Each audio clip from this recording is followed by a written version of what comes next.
안녕하세요. K가 추천하는 책 K 추책. 오늘은 25번째 내가 혼자 여행하는 이유 지난번 시간에 이어서 계속 읽어볼게요. 여행을 떠날 각오가 되어 있는 자만이 자기를 묶고 있는 속박에서 벗어나리라. 헤르만 헤세가 말했고요. 삶이 하나의 여행이라면 당신 삶의 종착역은 어디일까? 그곳에는 과연 무엇이 당신을 기다리고 있을까? 우리는 앞만 보고 살아가며 시간이 한참 흐른 뒤에야 삶을 조금씩 이해해 간다. 삶의 마지막 순간에 이르러 뒤를 돌아다보면 어떤 생각이 들까? 당신은 삶의 중요한 갈림길에서 후회가 없는 선택을 했는가? 대화가 인간의 지적 활동의 묘약인 것처럼 고독은 인간의 정신 활동의 묘약이다.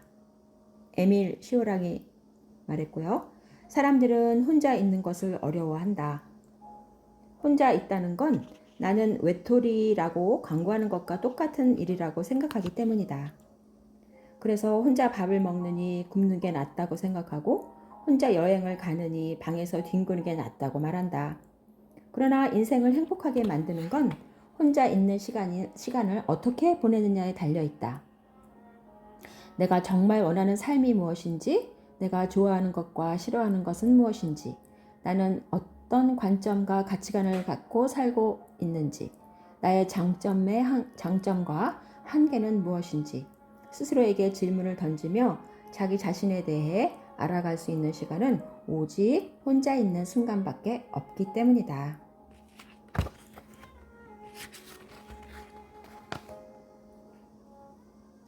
독일 심리학자 프리츠 리만은 함께 어울려 살아가는 것만큼 고독을 감수하고 자신의 삶에 집중하는 것 역시 중요하다고 말한다.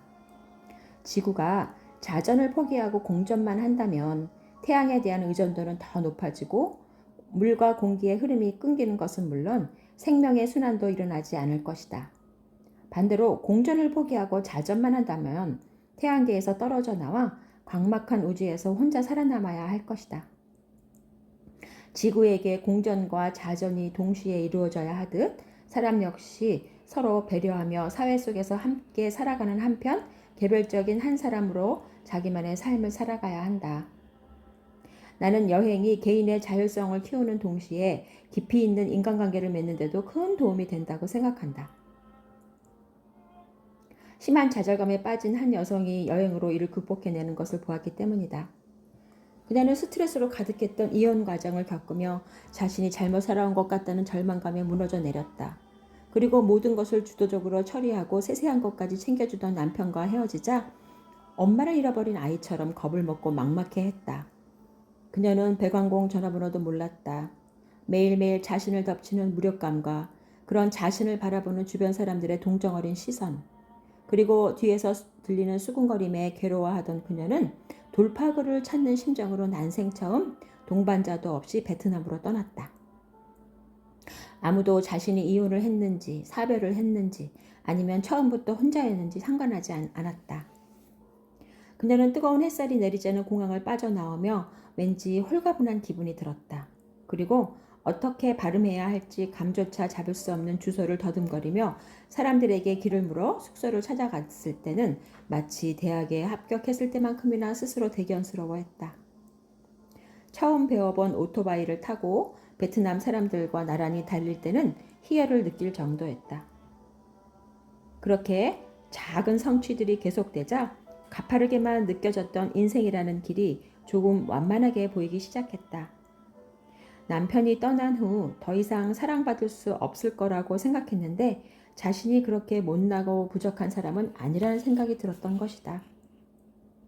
그리고 한 달간 낯선 도시에서 낯선 사람들과 어울리며 생활하다 보니 10여 년의 결혼 생활 동안 모든 걸 혼자 감당해야 했던 남편이 얼마나 힘들었을지 이해할 수 있었다.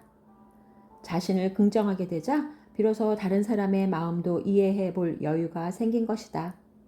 그녀는 여행을 통해 자기 자신에 대해서도 또 사랑했던 사람에 대해서도 더 많은 것을 깨달을 수 있었다. 그리고 다시 삶을 지속하는 것에 대한 용기를 가질 수 있었다. 우리는 여행을 할 때 내 짐을 다른 사람에게 대신 들어달라고 하지는 않는다. 목적지를 대신 정해달라고 하지도 않고 남이 계획한 대로 똑같이 따라하지도 않는다. 길에서 누군가 만나면 즐겁게 시간을 보내고 각자 가야 할 길로 돌아간다. 그런데 현실에서는 대부분의 사람들이 자꾸 다른 사람에게 내 짐을 대신 지우려 하고 결정권을 미루고 남의 시선에 갇혀 자기 방식대로 살지 못한다. 나 역시 그랬다. 그래서 그런 생각이 들 때마다 여행을 떠났다. 내 의지와 용기를 회복하고 내가 원하는 것을 알고 싶었기 때문이다. 영화 열정에 출연하여 큰 인기를 끈 미국 배우 앤드류 맥카시는 홀로 세계 여행을 하고 나서 콜드 피트라는 여행기를 썼다. 그는 이 책에서 혼자서 여행을 하다 보면 자신이 어떤 사람인지 알게 된다고 말한다. 이미 타인이 규정해 놓았거나 기대하는 모습이 아닌 아무런 선입견도 없고 무조건적인 칭송도 없는 상태에서 자신의 모습을 온전히 바라볼 수 있다는 것이다. 그는 오직 그런 때만이 앞으로 또 인생을 잘 헤쳐나갈 수 있을 것 같다는 자신감이 든다고 했다. 모든 인생은 혼자 떠난 여행이다. 누군가를 만나 함께 걷기도 하고 목적지가 바뀌기도 하지만 혼자서도 자신의 행복을 쫓아 걸어갈 수 있어야 한다. 혼자 행복할 수 있어야 자기의 생각대로 자신이 원하는 대로 살아갈 수 있다. 혼자 여행을 하다 보면 목적지를 코앞에 두고 몇 시간씩 방황할 때도 있고 숫기가 없어 우연히 만난 사람들과 말 한마디 나누는 게 어려울 때도 있다. 그러면 내가 왜 혼자 여행을 왔을까?부터 시작해서 나는 보잘것없다는 생각까지 하게 된다. 스스로를 미워하게 되는 것이다. 그러나 낯선 나라에서 도와줄 사람도 하나 없는 그런 데서 나를 미워하면 좌절감만 커질 뿐이다. 스스로가 아무리 한심하게 느껴질 때라도 너무 모질게 자신을 다그쳐서는 안 된다. 나의 경우에는 자기 자신에 대한 애정을 유지하는 데 이런 생각이 도움이 되었다. 스스로에게 가장 친한 친구이자 아버지이자 어머니가 되어주자는 생각이었다. 친한 친구가 실수를 했을 때 너는 태어나지 말았어야 했어 라고 말한 사람은 없다. 또 절망하는 자식을 보며 내가 하는 일이 그렇지 뭐 라고 말하는 부모도 없다. 부족한 모습을 보면 질책하고 못마땅해 하는 대신 격려하고 응원해주는 친구나 부모처럼 좌절할 때마다 자신을 격려하고 용서하자고 생각했다.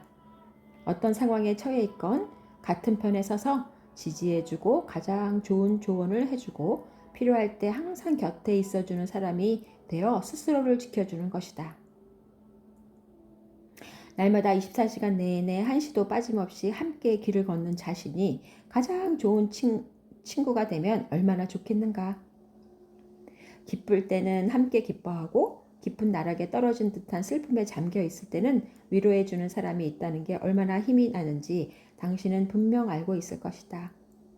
스스로를 한심하게 여기고 미워하고 원망하면 두려움과 나약함, 부정적인 생각들은 점점 더 커질 수밖에 없다. 강해지고 싶다면 두 번 다시 실패하고 싶지 않다면 무엇보다도 먼저 자신을 존중하고 배려하며 함께 있을 때 평온한 마음이 드는 가장 친한 친구가 되어주라. 두려움 없는 인생은 그때서야 가지게 되는 것이다. 네, 오늘 여기까지 하고요.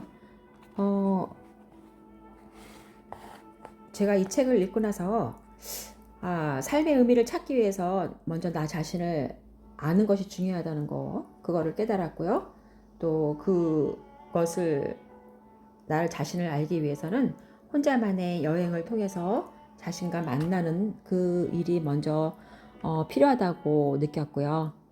또 여러분도 혼자만의 여행을 통해서 정말 인생에 있어서 중요한 자기 자신과의 친구가 되며 중요한 것을 놓치지 않는 그런 좋은 시간이 됐으면 해서 이 책을 나눠봤습니다.